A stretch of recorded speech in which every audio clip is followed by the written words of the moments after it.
Alo, ndzi vukile Samtukulu, zukulu wa mina wa mun'we Dayibong. U ndzi byaka madala ndzi nga celwa ka varhangisi.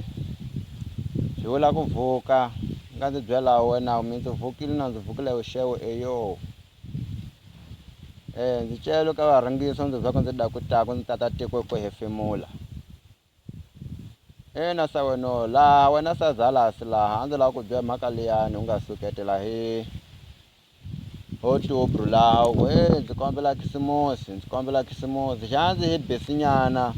kusuka October luyani ndzi bungulisiwe nhloko ndzi jikajika switolo kwihi ndzi vutisa timhaka ta khisimusi ndzi ku kasa khisimusi yi xavisiwa kwihi la ku xavela zukulu wa mina switolo byotlhe bya maxina yini vasulumani byotlhe ndzi jikajikile ku na xitolo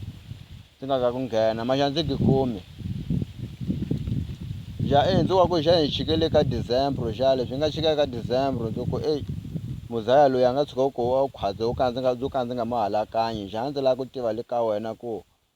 a khisimusi leyi yi xavisiwa kwihi ko xitolo xa ku kwihi maringana ku podi u hlamba sweswi u te hi ku tsutsuma hi tihaxa xikan'we hi ku ndza lava ku ku xavela ndzi ka ndzi nga gikumi maxi wena hlambanyana sweswi u te hi ku tsutsuma wena ya jikanyana xitolo xa ku hi xavanyana khisimusi leyi i ku yini a ndzi byeli u nga ndzi byela ku swona u nga khisimusi ku yini wena u lava ndzi ku nga lava swona ndzi hlamusela khwatsi kasi a ku xavisiwa khisimusi ka kona u nga kombela a phela nchumu xi kombeliwaka hi le cala moyeni wena ngoni lene u ta hlamba se mina ndzi hlamba sweswi hi tsutsuma hi landza khisimusi.